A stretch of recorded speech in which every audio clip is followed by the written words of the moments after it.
मुर्दाबाद। एनडीए इस्तीफा दो, इस्तीफा दो, इस्तीफा दो। धर्मेंद्र प्रधान इस्तीफा दो, इस्तीफा दो, इस्तीफा दो। नीट के बच्चों को इंसाफ दो, इंसाफ दो, इंसाफ दो। नीट के बच्चों को इंसाफ दो। धर्मेंद्र प्रधान इस्तीफा दो, इस्तीफा दो, इस्तीफा दो। धर्मेंद्र प्रधान इस्तीफा दो, इस्तीफा दो, इस्तीफा दो। एनडीए मुर्दाबाद, मुर्दाबाद, मुर्दाबाद। धर्मेंद्र प्रधान इस्तीफा दो, इस्तीफा दो। एनडीए को बैन करो, बैन करो, बैन करो। धर्मेंद्र प्रधान इस्तीफा दो।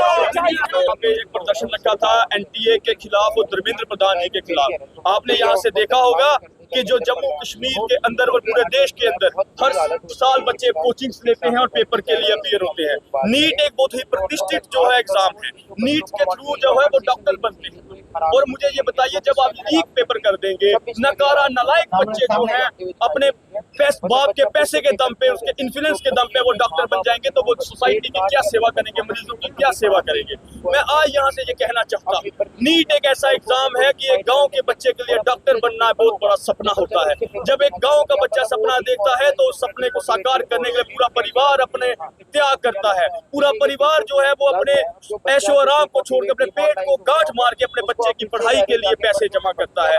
माँ अपने गहनों तक को गिरवी रख देती है, बाप अपने प्रोविडेंट फंड तक लोन उठा लेता है। सिर्फ क्यों?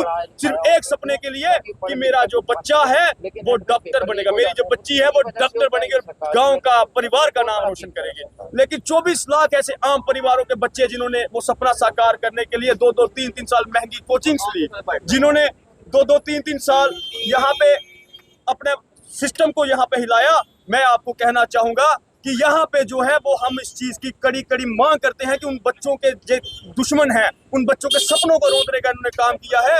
और इसलिए हम यहाँ से मांग करते हैं कि धर्मेंद्र प्रधान साहब को उनके पोस्ट हटाया जाए और एनटीए को बर्खास्त किया जाए। धन्यवाद। देखिए, सकीना मैम ने जो कहा वो ठीक है, अपनी जगह बात, को एजुकेशन मिनिस्टर है जेएंडके के, लेकिन ये सेंटर का इशू है। हम इस चीज के ऊपर उनकी जो बात, उन्होंने अपना व्यू दिया, लेकिन हमारी लड़ाई जो है वो सेंटर से है, धर्मेंद्र प्रधान साहब से, एनटीए से है, जो इनके अंडर आते हैं। हम ये मांग करना चाहते हैं कि एनटीए को बर्खास्त किया जाए और धर्मेंद्र प्रधान साहब का इस्तीफा लेके उनको घर भेजा जाए, क्योंकि ये हर साल हो चुका है। जब से ये सरकार बने 70 पेपर लीक हो चुके हैं। इसकी हम लोग जो है वो इसलिए इस चीज को बर्दाश्त नहीं करेंगे। ये हर बार पेपर लीक होते हैं, बच्चों के तैयारियां की होती है, बच्चे डिप्रेशन में जाते हैं। इसलिए हम ये मांग करते हैं कि एनटीए पे कड़ी कार्रवाई की जाए और धर्मेंद्र प्रधान साहब को तुरंत उनकी पोस्ट। सरकार का फेलियर होते हुए दिखाई दे रहा है। धर्मेंद्र प्रधान जी को इस्तीफा देना चाहिए और उनको माफी मांगनी चाहिए। सबसे बेकार अगर कोई मंत्री है तो धर्मेंद्र प्रधान जी है। उनका अगर मैं आपसे पूछता हूँ, चलो उन्होंने एजुकेशन पे लास्ट बयान कब दिया, कब उन्होंने कौन सा एजुकेशन पे इनिशिएटिव लिया, कौन सी उन्होंने कॉन्फ्रेंस होल्ड की एजुकेशन के रिलेटेड, जिसके वो मंत्री हैं, आपको ये चीज नहीं पता होगी। लेकिन राजनीतिक टिप्पा टिप्पणी आपको सारों की पता होगी कि मोदी साहब ऐसे हैं, सरकार ऐसी है। हमको नहीं सुनना मोदी साहब बीजेपी कैसी है, हमको सुनना है जिस मंत्री पे आप बैठे हो, जो मंत्रालय आपके अंडर है, क्या आप जस्टिस प्रोवाइड करवा पा रहे हो। सीबीआई इंक्वायरी 2024 में भी करवाई गई, अब कह रहे हो 26 में भी करवाएंगे। सीबीआई इंक्वायरी से क्या होता है आप बताओ, रिपोर्ट क्या ही 24 की 2 साल होने को आगे, 2.5 साल होने को आगे, सीबीआई की जो आपने जांच करवाई उसका क्या रिपोर्ट आते हुए दिखाई दी गई, और अब फिर से पेपर लीक होते हुए दिखाई दे रहे हैं। 7 साल में 70 से ज्यादा पेपर लीक होते हुए ये सरकार के अंदर दिखाई दे रहे हैं। उसके बाद क्या होता है, बस हम बात करेंगे। अब ये लोग कह रहे हैं कि परीक्षा फिर से देनी पड़ेगी। जो बच्चा एक बार पैसे भी दे चुका है, जो एक बार मेहनत करके पेपर देने के लिए गया, जो डीमोटिवेटेड हो गया, जो डीमोरलाइज हो गया, उसको ये वापस क्यों कह रहे हैं कि भाई आप जाके दोबारा पेपर देते हुए दिखाई दो। क्या ये एक मेंटल हरासमेंट नहीं है?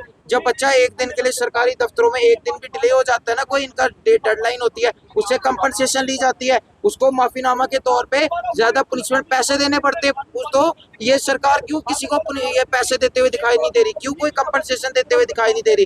क्या बच्चों के माँ बाप ने जो पेट काट के पूरी आमदनी लगा के गहने बेच तक के अपने बच्चों को पढ़ाते हैं, लिखाते हैं, क्या वो इस दिन के लिए पढ़ाते हैं कि एंड में नीट का पेपर लीक हो जाए? और अगर पेपर लीक हो रहा है तो आप मुझे बताओ, ये फॉल्ट किसके कहाँ पर लाई करता है? ये सरकार के वहाँ पर लाई करता है, मोदी साहब की सरकार में, कैबिनेट में लाई करते हुए दिखाई देता है। हम इसके बिल्कुल खिलाफ हैं।